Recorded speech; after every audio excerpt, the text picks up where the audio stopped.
Hi everyone and welcome to my channel. Today I'll be reading Yae Miko Listener by me. So let's get into it. Miko was not easily impressed or satisfied. Perhaps it is due to her being a kitsune and having lived for over 500 years. It was easy for her to have high standards. And living by the side of an archon for so long and serving her, it also meant that she'd seen many things, that most things humans did were mundane and boring and not worthy of her attention or her praise. And yet, you stood there, different and apart from the rest. You were able to catch that attention of hers, and you were able to make her feel interested in ways nobody else ever has been. She wanted to know everything about you the moment she saw you.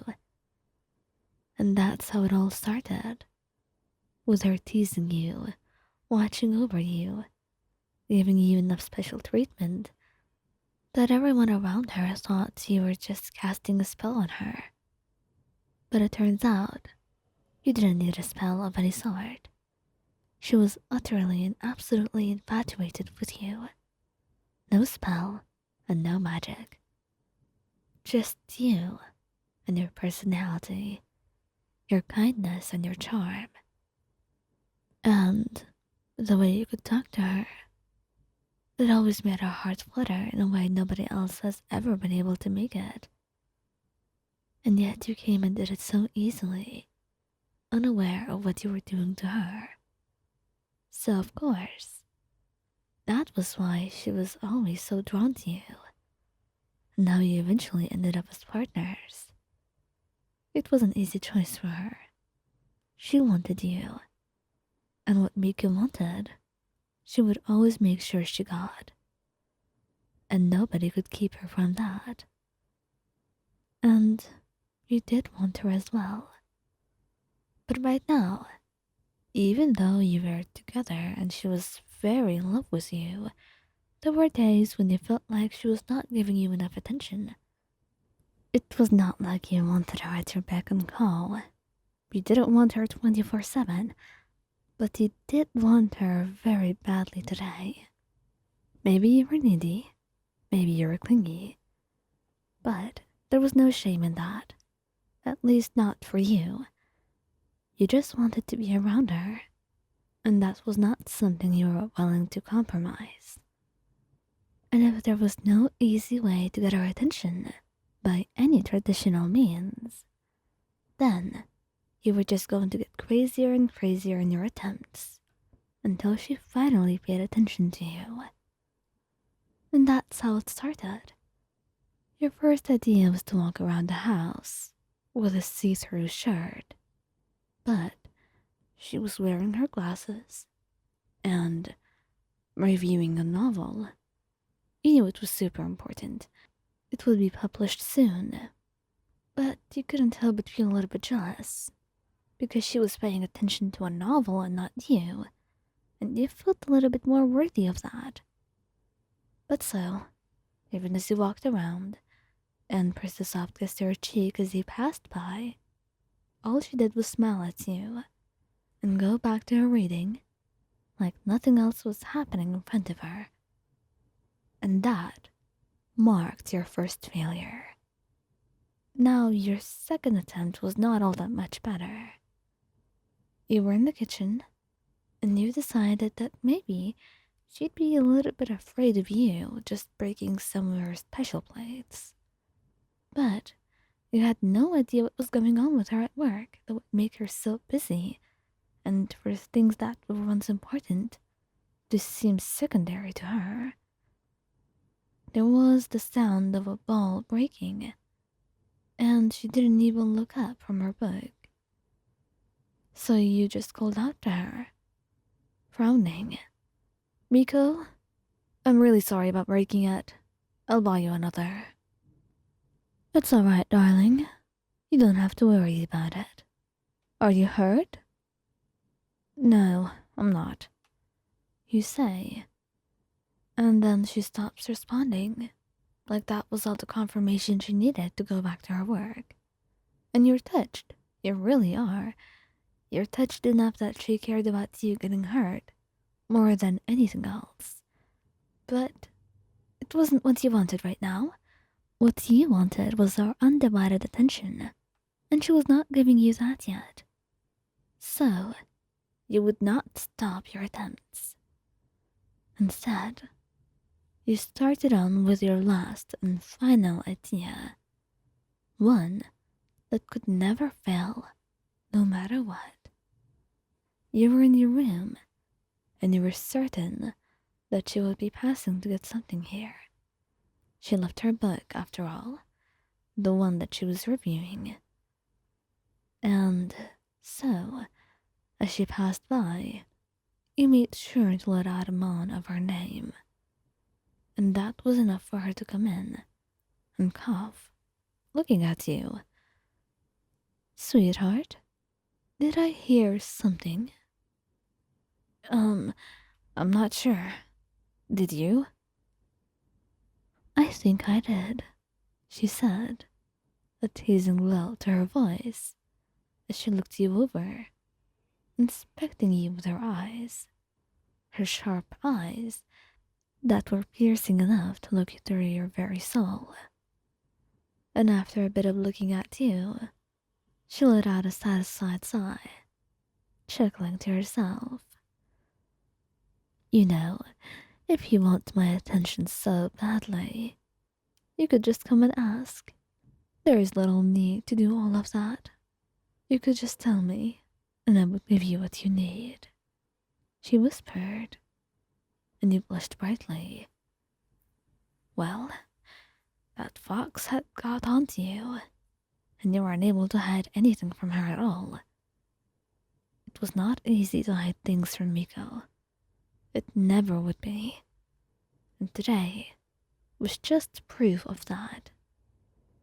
But you still tried to lie, hoping to save some of your dignity. I wasn't doing anything. I mean, if you want to spend some time with me, there's no need to frame it that way. Oh, are you sure about that? I mean, I could only guess, but weren't you just moaning my name a moment ago? I didn't mention it not to embarrass you, but last night you were also trying to get my attention. I noticed, and I didn't give any of it to you. Do you know why? You shook your head, your face bright red as she looked at you, like a predator. And at that very moment, you had learned your lesson. You would never ever mess with Miko, no matter what. If you wanted something, you would rather tell her than play any sort of game. Not like you had done right now. And as she looked at you for a moment, she sat down, then, and held your hand. I was just waiting, wondering if you'd come and tell me that you just wanted my attention, but apparently that was too big of a task for you. It was honestly amusing. I wanted to see how far you would go, and you did indeed go very far. But let me ask you a question. If you wanted me so badly, why didn't you come and tell me? You looked down, embarrassed, and you couldn't help but just not look in her eyes. You couldn't see that look in her face and what she might be thinking, but you also had no answer of your own. What could you say, after all? What could you say that sounded satisfactory enough and that made sense? Most of the things that you did made little sense to you, so you couldn't help that they would make sense to her of all people. But you decided to be honest, at least, because you knew, no matter what you tried to do, you could never lie to Miko. That was something that nobody ever had been able to do, and you certainly were not going to be any different. I didn't want to seem too much, you know, seeming clingy and needy. What if it annoyed you or made me seem like a burden? I didn't want to be too much. Sweetheart, have I ever seemed annoyed by you asking me things? No. Then, why do you assume that this time would be any different? You could never annoy me, no matter how hard you try. I may not look like it, but I'm very patient. And also, spending time with you is not something I would consider a burden. To be quite honest, I think it's only sweet, just how much you need me. That is something that I like about you. You, you like that? Don't you think it's too much? You're busy. You have a schedule that you have to keep to, and things you have to do. And I'm just here asking for your attention like a baby. She chuckles, wrapping an arm around your waist and pulling you against her. And so what? Sometimes I need your attention too, and I know how to get it. It's impressive you don't seem to notice that. But alas, it doesn't matter much. I always get what I want. And right now, I have everything I want in my arms, she said, looking down at you, causing you to blush and smile softly. Miko, don't say such things. I can say whatever I want, and you will not be able to stop me. Not when you're at my mercy, darling. After all, you do need me today, do you not? I do, very badly. Then, what you're going to do is listen to me and answer me very carefully. And I'll give you a little hint. There's only one correct answer. And you knew what that would be. When Mika asked for something, the only correct answer was yes. So you immediately knew what you'd be saying. But you were curious enough to know what you'd be agreeing to here. Sweetheart, next time, if you want something, you will come and ask. Isn't that correct? Yes. And you will know that you're not being a burden or too much for me. I wanted you. I chose you. And I knew what would come with that choice. And I love it very much. You know that now, do you not? Yes, you said, your face progressively getting hotter with each question. And by the end of it, your face was bright red, and Miko looked very amused as she just pulled you into her lap, pressing soft kisses to your face. She would always know what was within your heart, how to spoil you, how to make you happy in a way nobody else would be able to. Because she was like that. She was everything you wanted and everything you needed. And to her, it was an effortless job that she took joy in. She ran her hands through your hair, and as she continued to read the book, with you all cuddled up in her lap, you knew that there was nothing greater than this comfort that you had. To be with Miko like this, to close your eyes, and let all your worries fade away into the wind. After all, you would never be too much for her, and she would always reassure you of that. If you wanted attention, she'd give you attention, and if you wanted her love, then she would pour all of it into you. And reassurance was something that came easy to her, and those all-knowing eyes of hers.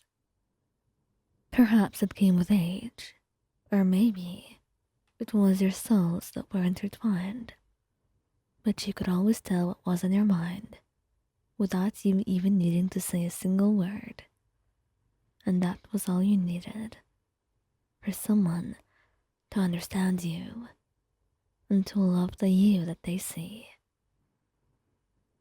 And when she was done, she put her book aside and focused on you because you were what mattered most. And you were going to be the main focus of her night. She'd make sure you feel like you were everything in the world, like you were the most cherished and most important person to her. Because in truth, that was what you were, and what you'd always be. And nothing, not a single thing in the entire universe, could ever change that and take that away from you. Because your hearts were always just meant to be.